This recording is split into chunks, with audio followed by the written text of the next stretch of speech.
말씀은 신약성경 요한복음 12장 36절 말씀부터 마지막 50절 말씀까지입니다.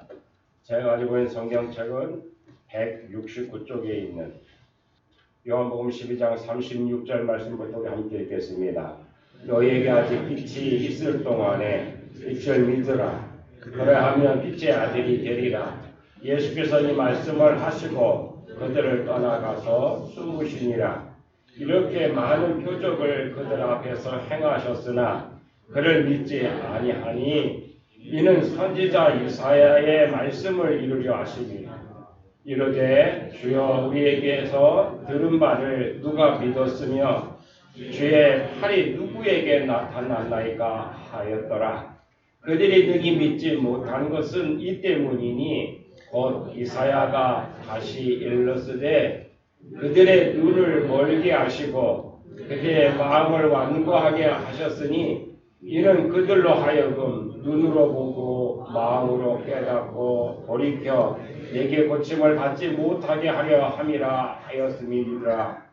이사야가 이렇게 말한 것은 주의 영광을 보고 주를 가리켜 말한 것이라.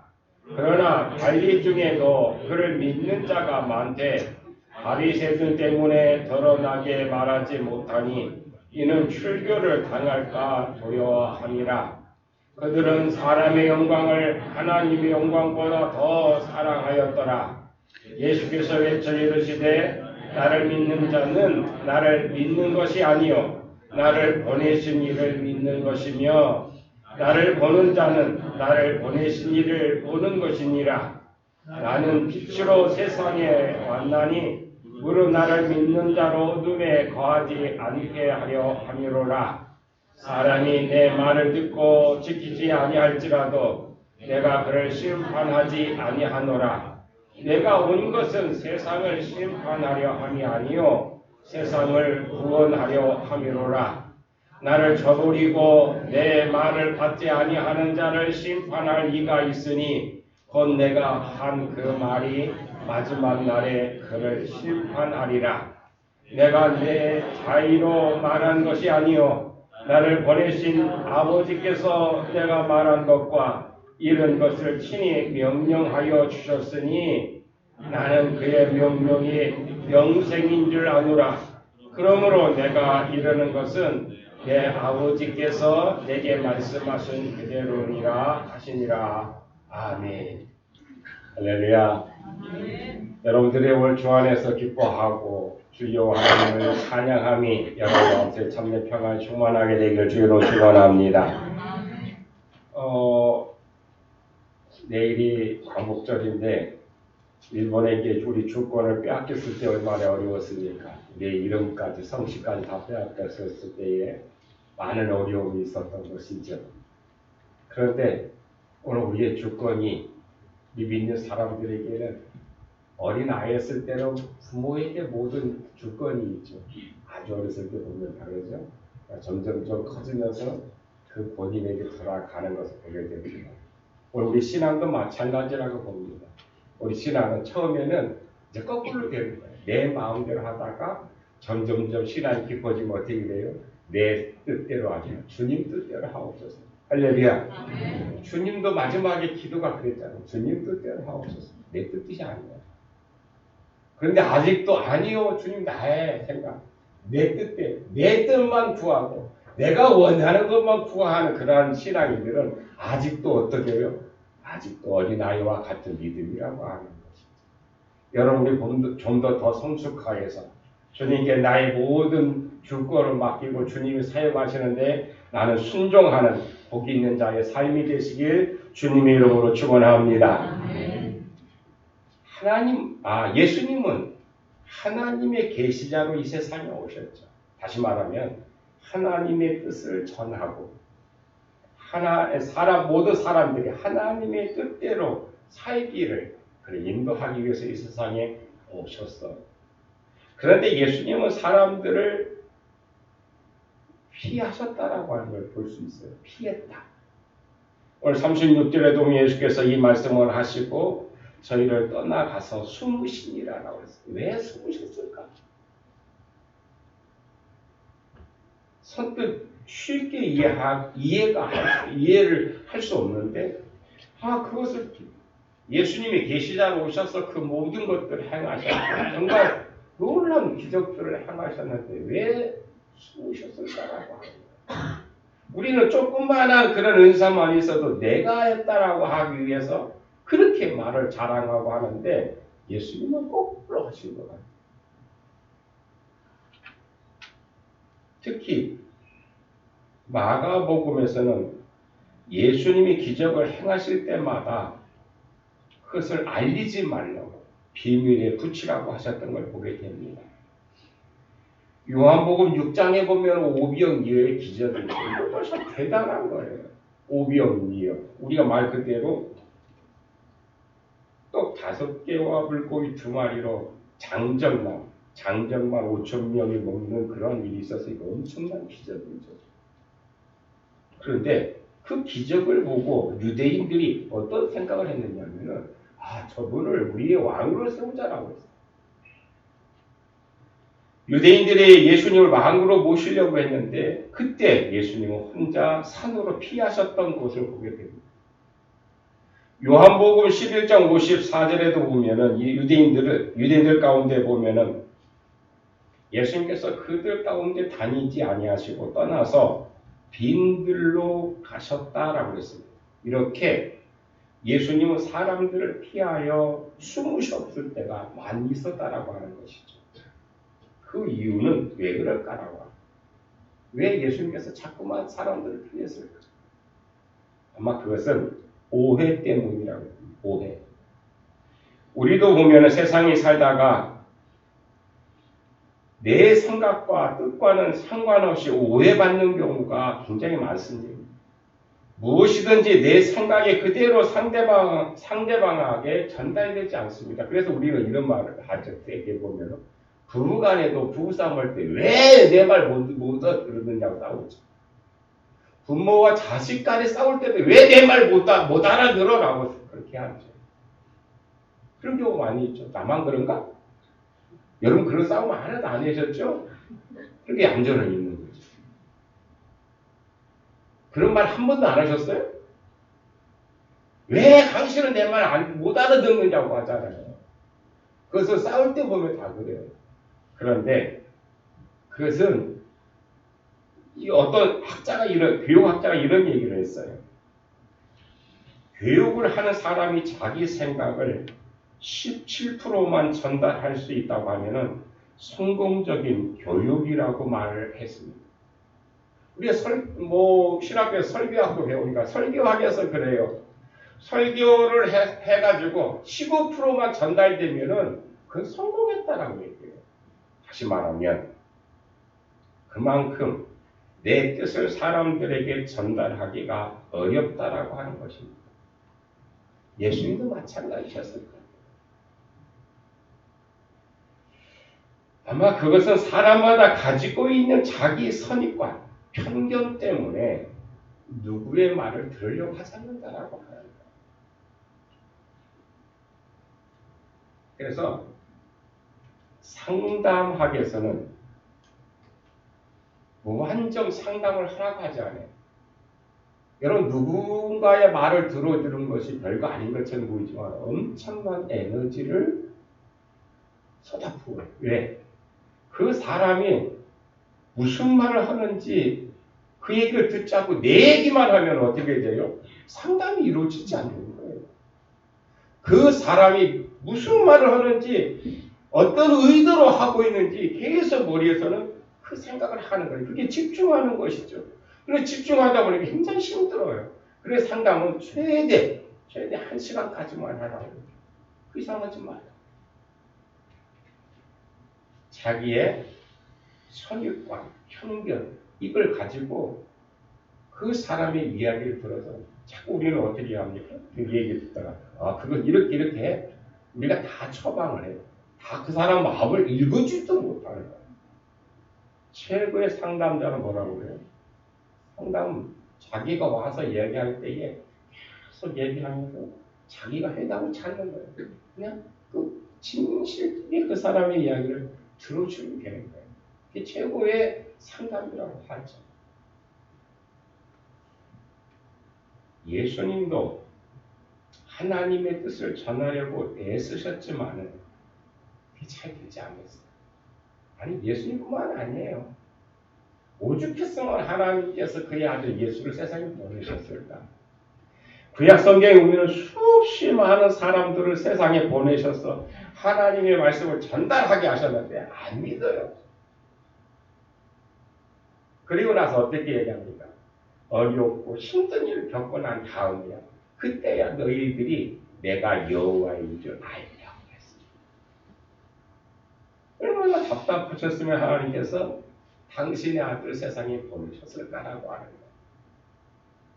예수님이 이 세상에 오셔서도 하나님의 뜻을 전하고 애쓰지만 안 되고 그럼에도 불구하고 그는 계속 사시죠. 예수님이 병을 고치니까 사람들은 예수님이 의사라고 생각했어요. 5,000명을 먹이는 기적을 행하니까 저분이 정말 경제적인 우리 요즘에 굉장히 경제 하는데 정말 그렇게 오늘 우리 모든 것들 뭐 하겠다라고 하니까 다들 거기에 다 동조했죠. 경제보다도 더 중요한 것은 우리의 마음, 우리의 양심인데 그 양심은 다 팔아먹고 살고 있어요. 지금 우리나라는 어떻게 하냐? 속여 먹어야 잘 산다고요. 예수님도 오병이어의 기적을 일어나니까 저 사람이 진짜 경제적인 전문가야. 그렇게 생각한 사람. 그래서 이 왕으로 세우려고 했던 것을 보게 됐죠. 그뿐만 아니에요. 예수님의 지혜가 사람들이 판단할 때 저분은 정말 지혜로운 사람이야 라고 생각해서 재판관으로 생각해서 어떤 사람은 그랬죠. 자기의 재산 문제를 가지고 다투던 형제가 예수님께 와서 이것을 해결해달라고 부탁하게 돼 있어요.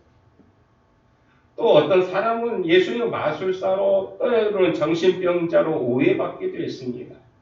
정말 이렇게 예수님께서 이렇게 오셔서 그 말씀을 전하는데 하나님의 뜻을 전하는데 사람들은 자기의 선입관과 편견 때문에 이렇게 예수님을 오해했다라고 하는 것입니다. 예수님의 인기를 보고 때로는 보면 정치적으로 이용하려고 하는 그런 사람도 있습니다. 어떻게 해요? 그 당시 예수님이 오셨을 때에 우리나라가 일제 36년 동안 지배를 받았던 것처럼 바로 이스라엘도 로마의 지배를 받고 있었어요. 그렇기 때문에 이 로마의 지배에서 해방시킬 수 있는 분이 바로 저분이라고 오해했다라고 하는 것입니다. 그래서 예수님을 유대인들이 왕으로 삼으려고 했습니다. 이런 것들은 다 오해에서 비롯된 일들입니다.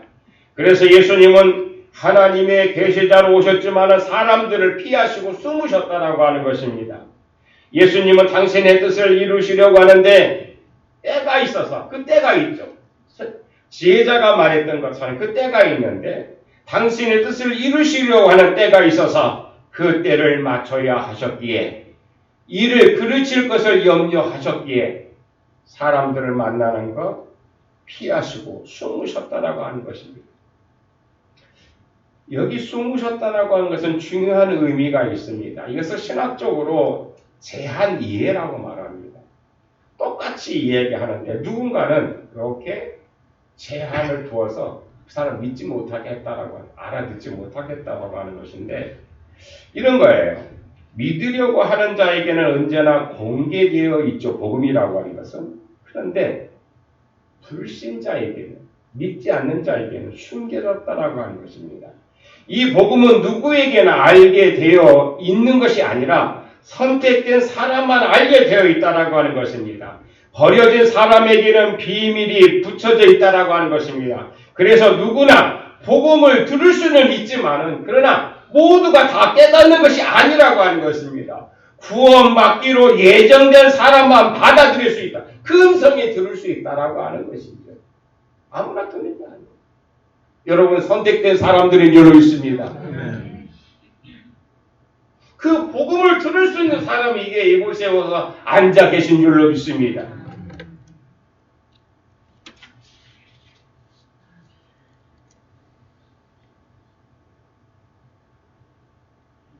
그러나 복음을 듣지 못한 것이 아니라 듣긴 들었지만은 그 사람이 자기의 마음을 어떻게 해요? 안 여는 거예요. 그러니 들을 수가 없어요. 37절에 보면은 요한은 유대인들이 믿지 않은 것을 이상하게 생각했습니다. 그래서 이렇게 말합니다. 이렇게 많은 표적을 저희 앞에서 행하셨으나 저를 믿지 아니했다라고 했어요. 요한의 생각으로는 믿을 수밖에 없는데 왜 믿지 않는지 이상했는데 표적이 부족한 것도 아니고 증거가 부족한 것도 아닌데 믿지 않았다라고 하는 것입니다. 예수님이 행하신 표적은 충분했습니다. 증거는 너무나도 많았습니다. 그러나 그런 표적을 보고도 믿지 않고 점점 더 악해져 갔죠. 그러니 그게 요한의 생각을 참 이상했다라고 하는 것입니다. 하나님의 아들의 말씀을 직접 듣고 그를 통해서 죽은 자가 살아나는 것을 보았고 보리떡 5개와 물고기 2마리로 5,000명을 먹이고 장님이 눈을 뜨고 바다를 잔잔케 하실 거고 그 위를 걸어오실 뿐만 아니라 그 외에도 많은 표적을 헤아릴 수 없이 많았지만 그럼에도 불구하고 유대인들은 믿지 않고 계속해서 표적만 구했다라고 하는 것입니다. 표적으로 말하면 오히려 믿지 않는 것이 이상할 정도로 그 많은 표적을 행했음에도 불구하고 그들은 믿지 않았다라고 하는 거예요. 여러분, 안 믿을 사람은 어떤 표적을 보아도 안 믿어요. 그러지 않아요? 표적으로는 그 어떤 표적으로도 믿게 할 수가 없습니다. 그러니 사람이 믿는다라고 하는 것이 얼마나 어려운지 모릅니다. 정말 믿는 것은 사람 마음대로 되지 않습니다. 이 믿지 못하는 것은 표적이 부족하거나 말씀이 부족해서 안 믿는 것이 아니라고 하는 것입니다. 그러면 왜 안 믿을까요? 왜 믿지 못할까요? 그것은 마음 때문입니다. 그 마음이 완악하기 때문이에요. 마음이 예수님께서 비유로 말씀하셨던 것처럼 돌짝밭처럼 굳어져 있는 사람은 믿어질 수 없다라고 하는 거예요. 강팍한 마음에는 말씀이 심겨질 수가 없습니다.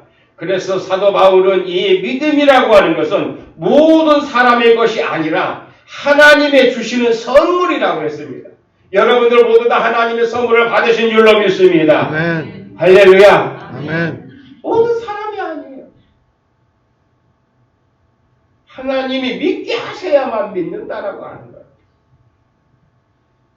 물론 믿지 못하는 사람들은 나름대로의 이유가 있을 것입니다.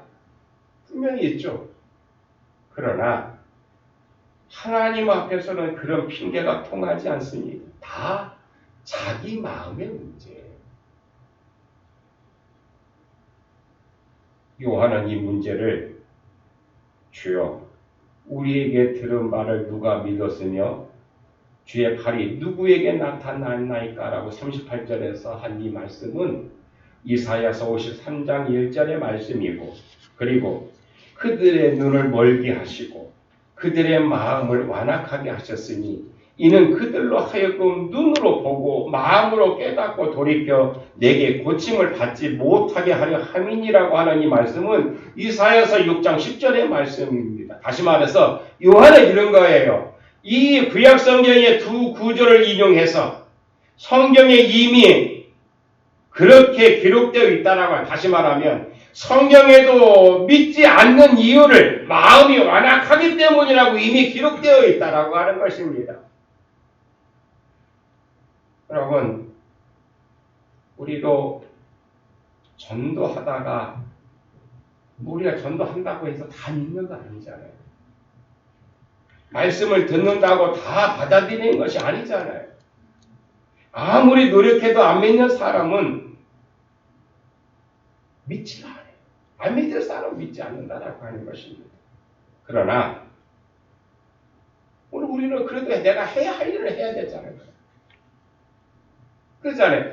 저 사람이 믿을 사람이 안 믿을 사람이 내가 판단하는 거 아니에요. 오늘도 분명히 본문에서 말씀하시잖아요.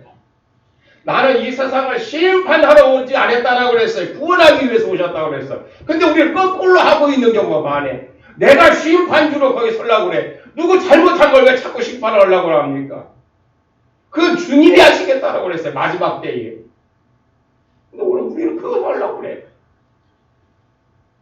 주님이 구원하시기 위해서 얼마나 애쓰셨습니까? 얼마나 힘드셨습니까? 주님임에도 불구하고 그걸 다 참아가면서 그 일을 하셨다라고 하는 거예요. 그러니 겟세마네에서 십자가를 질 때 얼마나 고통스러웠는지 그가 기도하시는데 얼만큼 기도하셨습니까?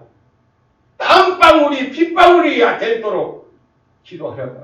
우리는 땀 흘릴 정도로 기도할 때도 없어요. 그러잖아요. 솔직히 여기서 얘기해 보세요. 내가 기도하는데 땀 흘리면서까지 그렇게 기도한 적이 얼마나 되느냐 말이에요. 그런데 예수님은 나를 위해서, 여러분을 위해서 기도하셨는데 어떻게 기도하셨다고 그랬어요? 그 땀방울이 핏방울이 될 정도로 기도하셨다라고 하는 거예요.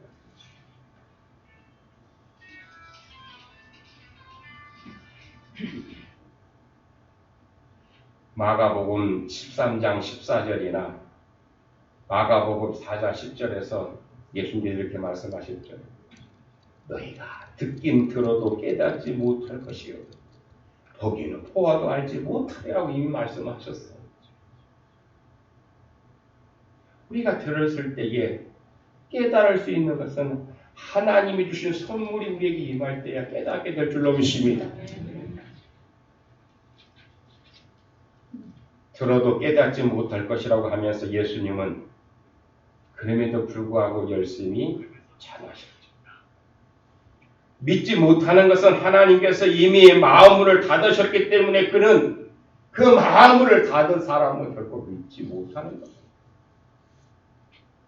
그래서 들어도 믿을 수가 없습니다.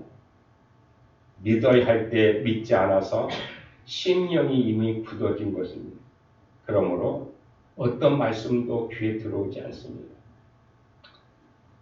사도행전 1장에 보면 초대교회 교인들이 생각할 때에 납득이 가지 않는 고민거리가 있었습니다. 어떤 고민입니까? 아니 예수님이 하나님의 아들임에도 불구하고 그의 제자들에게 잡혀서 죽었어요. 그게 고민이에요.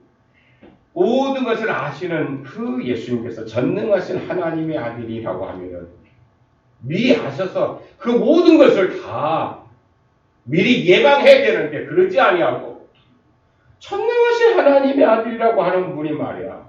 그의 제자들한테 잡혀서 죽었단 말이에요. 이게 이해가 갑니까? 이게 참 어려웠어요. 그러나 베드로는 이 문제를 이렇게 깨닫게 됩니다.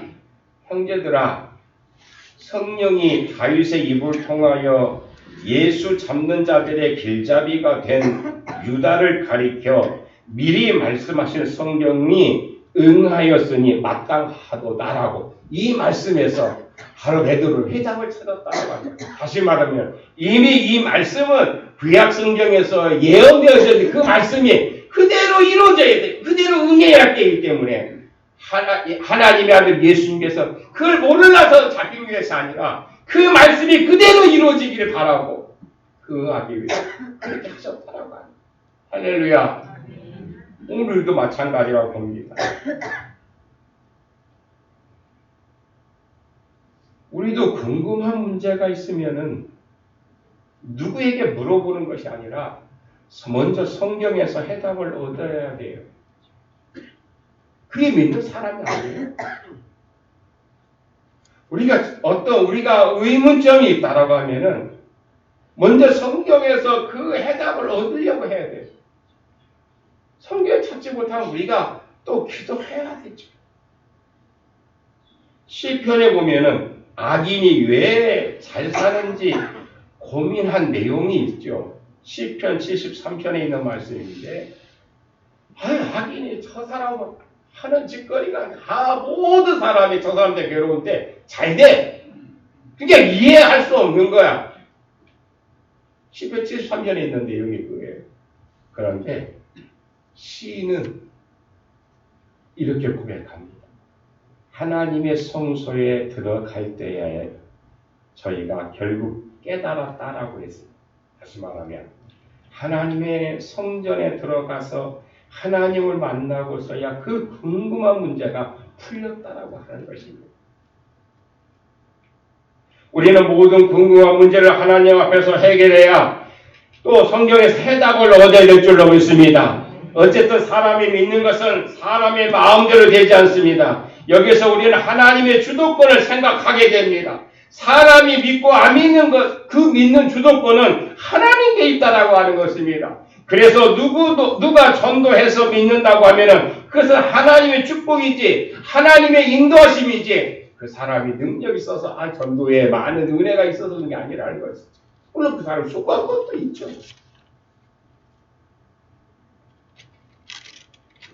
그러므로 하나님의 말씀은 언제나 심판적인 요소를 지니고 있습니다.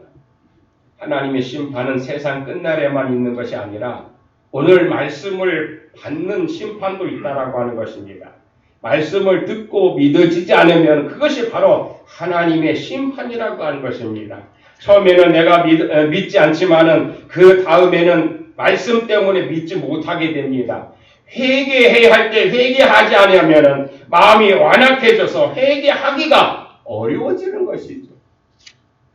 말씀을 받아들이지 않으면 마음이 약해지고 타성이 되어서 불신이 체질화되어 끝내는 믿지 못하게 됩니다. 바리새인들이 그랬고 가룟 유다가 그랬고 사울 왕이 그랬고 바로 왕이 그랬습니다. 한계를 넘어서면 회개하고 싶어도 회개할 수가 없어집니다. 이것이 바로 현재적인 심판이라고 합니다. 그런데 요한은 오늘 본문에서 유대인들이 믿지 않은 것을 이렇게 보았습니다. 42절에 관리 중에서도 그를 믿는 자가 많되 바리새인들 때문에 드러나게 말하지 못하니 이는 출교를 당할까 두려움이니라고 했습니다.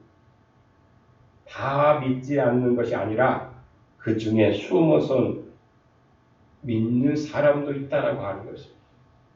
로마서 9장에서 11장에 보면은 사도 바울도 이스라엘이 믿지 않는 이유를 이렇게 설명했습니다.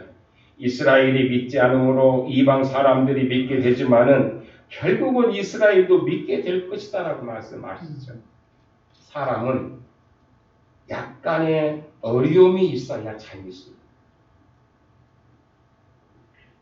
바울은 이스라엘의 불신에 대해서 그런 진리를 찾았습니다. 하나님의 능력과 지혜에 의해서 이스라엘의 불신앙이 완전한 신앙인이 아니라 언젠가는 그들도 믿게 될 것이다라고 하는 기대를 가지고 있는 거예요. 사도 요한도 이스라엘 사람들이 믿지 않은 것은 이미 성경에 예언되어 있는 일이지만은 그럼에도 불구하고 언젠가는 믿을 것이라고 했습니다. 그리고 비밀리에 믿는 사람도 많다라고 하는 것입니다. 성경에 보면은 니모데가 그랬고 아리마대 요셉이 그런 사람입니다. 하나님은 고독해하는 엘리야에게도 이렇게 얘기했죠. 너 혼자라고 생각하지 말라. 내가 바알에게 무릎을 꿇지 않은 7,000명을 남겨놓았다라고 말씀하셨어요. 겉으로는 안 믿는 척하지만 속으로 믿는 사람도 많다라고 하는 것입니다. 오늘날 이 세상에 아무리 악하더라도 사회를 부정적으로만 보지 말아야 할 이유가 여기에 있습니다. 세상에는 나쁜 사람도 많겠지만 더 좋은 사람은 더 많은 줄로 믿습니다. 믿음의 나면 합시다. 내가 그 사람 가운데 하나가 되기를 간절히 소망합니다. 그래야 이 세상이 밝아지지 않을까요? 요한은 이스라엘 사람들의 불신의 동기를 저희는 사람의 영광을 하나님의 영광보다 더 사랑하였다라고 오늘 본문에서 얘기하죠. 오늘 우리도 마찬가지. 하나님의 이름을 영화롭게 해야 될 사람들이 우리 믿는 사람들은 줄 있습니다. 의의 열매를 맺어야 할 사람들이 믿는 사람들이에요. 그런데 그 의의 열매를 맺지 못하고 우리가 내 영광만 드러나기 위해 한다라고 하면은 오늘 이 바리새인 이스라엘 사람이 똑같다라고 하는 것이죠. 사람의 영광을 하나님의 영광보다 더 사랑하였기 때문에 그들은 믿을 수 없었다라고 하는 것입니다. 예수를 주로 믿는 것은 예수를 나의 왕으로 모신다라고 하는 그런 의미입니다. 예수 그리스도라고 하는 것은 예수님은 나의 주님이라는 뜻이잖아요. 그렇기 때문에 예수를 주로 믿는다라고 하는 것은 예수님은 나의 왕이십니다. 구원의 왕이십니다. 내가 예수를 믿는 동안 내 왕의 자리를 내놓겠다라고 하는 뜻입니다. 내가 왕으로 있는 동안은 예수님을 주로 믿을 수가 없습니다. 자기 자랑, 자기 교만이 무너져야 예수님을 구주로 믿을 수 있게 될 줄로 믿습니다. 자기 고집, 자기 교만, 자기 욕심, 자기 자랑이 너무 많아지면 예수님을 바로 믿을 수가 없어요. 자기 욕망을 그대로 두고 예수님을 구주로 믿을 수가 없다라고 하는 것입니다. 그래서 오늘 요한은 이렇게 얘기합니다. 사람이 내 말을 듣고 지키지 아니할지라도 내가 그를 심판하지 아니하노라. 지금 당장 하지 않겠다라고 하는 것이죠. 내가 온 것은 세상을 심판하려 함이 아니요 세상을 구원하려 함이로다. 나를 저버리고 내 말을 받지 아니하는 자를 심판할 이가 있으니 곧 내가 한 그 말이 마지막 날에 그를 심판하리라고 말씀하십니다. 무서운 말이죠. 지금은 당장 심판하지 않겠다라고 하는 거예요. 우리가 들은 말씀이 심판자가 된다라고 하는 말씀입니다. 그러므로 우리는 듣는 대로 감사하고 듣는 대로 순종해야 될 줄로 믿습니다. 여기 하나님의 심판이 있기 때문입니다. 우리는 불신의 요소를 제거하고 언제나 깨끗한 마음으로 주님을 영접해야 될 줄로 믿습니다. 그럴 때 그의 말씀의 능력이 나의 삶 속에 함께하여서 세상 우리가 기적을 이야기하는 그 모든 기적들이 그 말씀의 능력이 오늘 우리의 생활 속에서 충만하게 되어지기를 주님의 이름으로 축원합니다. 기도하시겠습니다. 좋으신 하나님, 오늘 지금까지 우리가 어떻게 살아왔는지 되돌아보면서 나의 왕, 나의 주님을 모시고 우리 주님의 영광과 주님의 의로움과 주님의 열매와 주님 우리에게 말씀하신 그 사명을 감당할 수 있도록 저희들과 늘 동행하여 주시옵소서. 그 말씀이 나의 삶의 영역이 되어 주의 능력과 권능이 오늘 우리 생활 속에 늘 충만하게 하여 주옵소서. 오늘도 예배하고 주님 앞에 경배하는 모든 자에게 한 가지 은혜로 채워주시라 믿사옵고 우리가 저기서 원하신 예수님의 이름으로 기도하옵나이다. 아멘.